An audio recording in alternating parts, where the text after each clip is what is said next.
बोलिए शंभु नारायण भगवान की जय। बोलिए शिव शंकर शंभु की जय। मकर राशि वाले, अब जिंदगी बदलने से कोई नहीं रोक सकता। 10 से 30 जून वक्त बदल रहा है जी। 10 से 30 जून का राशि फल बताने जा रहा हूं, क्योंकि इसी 20 दिन में सूर्यदेव 2 बार राशि परिवर्तन कर रहे हैं। पहला, वृषभ राशि में रहेंगे 14 जून तक और 15 जून से 30 जून तक चले जाएंगे मिथुन राशि में। इसका मकर राशि पर क्या प्रभाव पड़ेगा, आज के इस वीडियो में इसी विषय पर हम चर्चा करने जा रहे हैं। आइए सबसे पहले हम सूर्यदेव के आपके चतुर्थ भाव में बैठने का परिणाम आपको बताते हैं। अभी जो मैं आपको बता रहा हूं वो आज से लेकर के यानी कि 6 तारीख से लेकर के 14 तारीख तक का बता रहा हूं, और फिर बताऊंगा 15 से लेकर के 30 तक का। मित्रों, चौथे भाव में मित्र मंगल की राशि पर स्थित उच्च के सूर्य के प्रभाव से आपको माता, भूमि तथा भवन का श्रेष्ठ सुख प्राप्त होगा। आयु तथा पुरातत्व का भी आपको लाभ होगा। दैनिक जीवन अमीरी ढंग से बीतेगा। सातवीं नीच दृष्टि से दशम भाव को देखने के कारण पिता के सुख में कमी आ जाएगी और राज्य एवं व्यवसाय के क्षेत्र में उन्नति में रुकावट का आपको सामना करना पड़ेगा।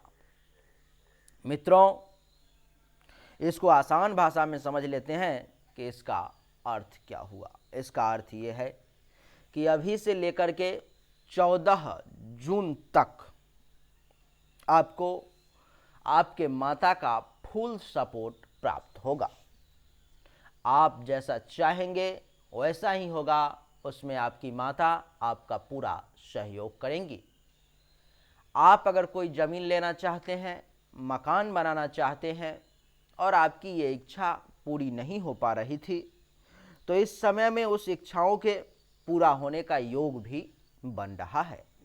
यानी कि जमीन की कहीं बात चल रही है, कोई प्लॉट लेना चाह रहे हो, उसका काम नहीं बन पा रहा है, वो किसी न किसी कारण से हर बार बिगड़ जा रहा है, तो 14 से पहले अगर आप निपटाना चाहते हैं तो आप निपटा लें, आपके लिए वो सफलतापूर्वक सिद्ध होगा।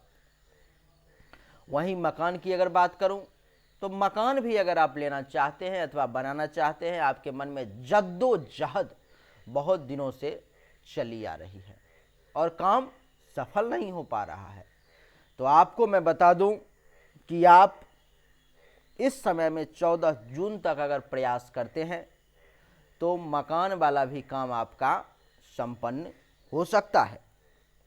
जहाँ तक आयु और पुरातत्व की बात है तो सूर्य देव के चौथे भाव में बैठने के कारण आप ये मान लो कि आपकी ज़िंदगी जितनी थी उसमें थोड़ी और लंबी हो गई, थोड़ा समय आपका जिंदगी के लिए और बढ़ा दिया गया।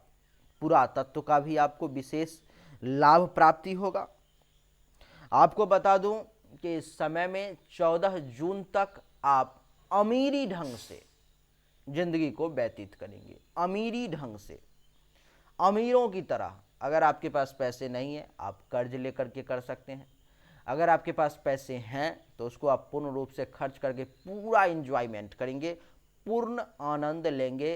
कहा जाता है कि धन का 3 ही गति होता है। पहला दान, आप दान कर दें, आपकी जितनी आमदनी हुई, आपके पास जितना पैसा है दान कर दें। अगर आपको दान करने में दिक्कत है, आप दान नहीं कर पा रहे हैं, तो आप उसका भोग करें, यानी कि अमीरों की तरह जिंदगी जीने का प्रयास करें।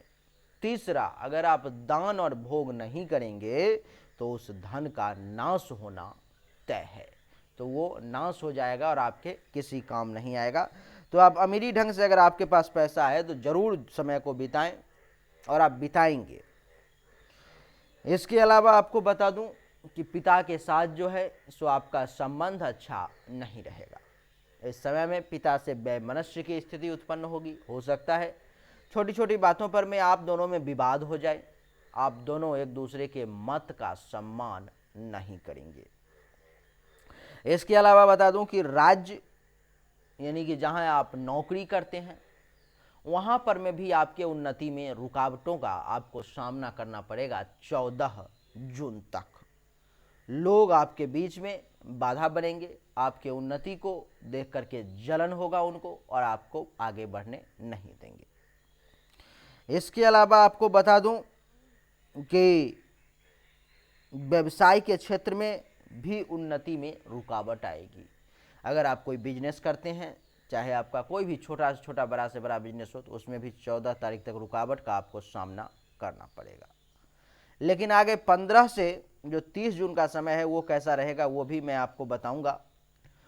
लेकिन उससे पहले मैं आपको बता दूं कि अगर आप अपने भविष्य के बारे में मुझसे अपनी जन्म कुंडली अथवा हस्तरेखा के अनुसार अगर जानना चाहते हैं तो आप मेरे व्हाट्सएप नंबर 7062757996 पर संपर्क कर सकते हैं।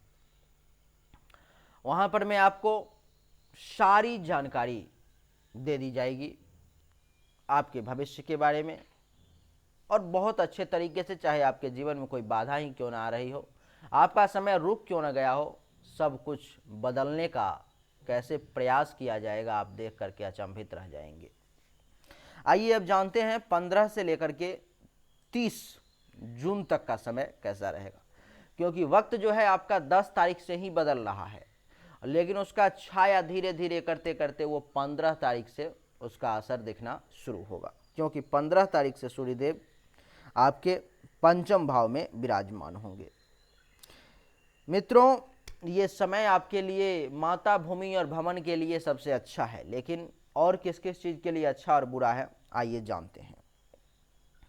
5वें भाव में शत्रु शुक्र की राशि पर स्थित सूर्य के प्रभाव से आपको संतान पक्ष से कष्ट मिलेगा तथा विद्या अध्ययन में कठिनाई का सामना करना पड़ेगा। बुद्धि भी कमजोर रहेगी। आप इस समय में चिंतातुर तथा स्वभाव के क्रोधी हो सकते हैं। आयु तथा पुरातत्व का आपको लाभ प्राप्त होगा।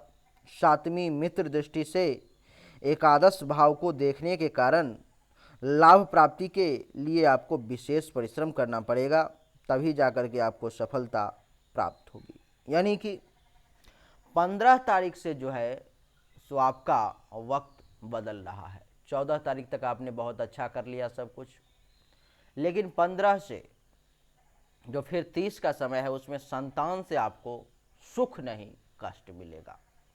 अगर आप एक विद्यार्थी हैं, पढ़ाई लिखाई करते हैं, तो आपको पढ़ाई लिखाई में मन नहीं लगेगा। आपको बता दूं कि आपकी बुद्धि जो है सो जितनी तेजी से तीक्ष्णता से काम करती थी इस समय में नहीं करेगी। आप इस समय में चिंता ज़्यादा करेंगे, और कहा भी गया है कि चिंता से चतुराई घटे, दुख से घटे शरीर। यानी कि चिंता आप जब भी करेंगे चतुराई घटना ये स्वाभाविक है, और दुख जब भी जीवन में आएगा तो शरीर का जो है सो कमज़ोर होना ये भी स्वाभाविक है। तो चिंता आप ज़्यादा करेंगे जिसके कारण बुद्धि आपकी कमज़ोर रहेगी इस समय में 15 से 30 तक, और गुस्सा आपको ज़्यादा आएगा। आप ज़्यादा क्रोध के मारे नुकसान पहुंचाएंगे खुद को। लेकिन आयु में कुछ बढ़ोतरी हो जाएगी, पुरातत्व का भी आपको लाभ प्राप्त होगा। आपको बता दूं कि कुछ विशेष लाभ प्राप्ति के भी योग बन रहे हैं, लेकिन विशेष लाभ लेने के लिए तो विशेष परिश्रम जो है सो करना ही पड़ता है, और वो आपको करना पड़ेगा। अगर आप विशेष लाभ लेना चाहते हैं तो विशेष परिश्रम करें और फिर देखें कमाल तो होगा, और आपको सफलता जो है सो जरूर मिलेगी। मित्रों, और सब ग्रह जो हैं उसके बारे में भी आपको मैं बता देता हूं कैसे कैसे हैं। जैसे कि मंगल जो है सो आपके कुंडली के द्वितीय भाव में विराजमान है पूरे 30 जून तक। द्वितीय भाव में मंगल के विराजमान होने के कारण धन के क्षेत्र में रुकावट देने का प्रयास करेगा मंगल, संभल के रहें। बुध जो है सो आपके लिए छठे घर में विराजमान है, आपके स्वास्थ्य पर में धावा बोलेगा, तबीयत खराब होने की संभावना है। गुरु जो है सो आपके लिए विराजमान है प्रथम भाव में, जो कि शारीरिक रूप से आपको मजबूत बनाएंगे। शुक्र जो है सो विराजमान है पंचम भाव में, जो आपके बच्चों के साथ जो आपका संबंध मैंने बताया खराब होने वाला है उसको ये मजबूत करने का प्रयास करेंगे। शनि जो है सो आपके लिए विराजमान है प्रथम भाव में, जो कि शारीरिक कष्ट देने का प्रयास करेंगे, आप संभल के रहें। राहु जो है सो आपके लिए छठे भाव में विराजमान है, जो कि आपको दुख कष्ट रोग पीड़ा देने का प्रयास करेगा, संभल के रहें। केतु जो है सो आपके लिए विराजमान है द्वादश भाव में, जो आपको मानसिक अशांति और खर्च ज़्यादा करवाने का प्रयास करेगा, इसलिए संभल कर रहे। मित्रों, यही थी हमारा राशिफल। उम्मीद करता हूँ आपको पसंद आया होगा। आप समझ चुके होंगे कि आपको कौन सा समय कैसा रहने वाला है। और आपको बता दूं कि इस वीडियो के नीचे डिस्क्रिप्शन में एक लिंक दिया हुआ है misraforyou.com का। वहाँ पर मैं एक नए तरीके से नया वेबसाइट बनाया गया है, जो कि बड़ा ही अद्भुत है, बड़ा ही सुंदर। अभी तक इंटरनेट पर मैं एस्ट्रोलॉजी का कहूँ या यूँ कहूँ तो इस ज्योतिष का ही कहूँगा कि ऐसा जो है सो वेबसाइट अभी तक नहीं आया है। आप आए और उसको विजिट करें। वहाँ पर मैं आपको दैनिक राशिफल, कल क्या होगा, कल का टुमारो का राशिफल, साप्ताहिक, मंथली और वार्षिक, ये सारे, और वार्षिक ही नहीं आपके संपूर्ण जीवन का भी वहाँ पर मैं आपको कंटेंट लिखा हुआ मिल जाएगा, जिसको आप पढ़ करके केवल समझ सकते हैं। जो चीज़ आपको समझ में यहाँ पर मेरे बोलने से ना आए उसको पढ़ करके आप बड़ा ही डिटेल से समझ सकते हैं। वहाँ पर मैं आपको और भी बहुत सारी चीज़ें मिलेंगी। आप रत्न लेना चाहते हैं, यंत्र लेना चाहते हैं, आप कोई मूर्ति लेना चाहते हैं सोने का चांदी का, इसके अलावा आप बहुत सारी चीज़ें हैं वहाँ पर में, जो रुद्राक्ष वगैरह आपको देखने को मिलेगी, यंत्र मिलेगी। एस्ट्रो सर्विस अगर आप अलग अलग प्रकार का लेना चाहते हैं, इस वर्ष में क्या होगा, उस वर्ष में क्या होगा, वो लेना चाहते हैं, ये सब आपको वहाँ पर में प्राप्त हो जाएगा। तो आपको नीचे जो लिंक दिया गया है उस पर क्लिक करके एक बार जरूर जाएं उस वेबसाइट पर में और चेक करें, बड़ा आभार होगा। चलिए, उम्मीद करता हूँ कि आपको ये वीडियो पसंद आया होगा, आपके लिए बेनिफिशियल साबित अवश्य हुआ होगा। अगर वाकई कुछ ऐसा है तो आप इस वीडियो को लाइक करें, शेयर करें, चैनल को सब्सक्राइब करके इसके बेल आइकन के बटन को दबा दें और नीचे एक कमेंट में लिखें जय शंभू नारायण।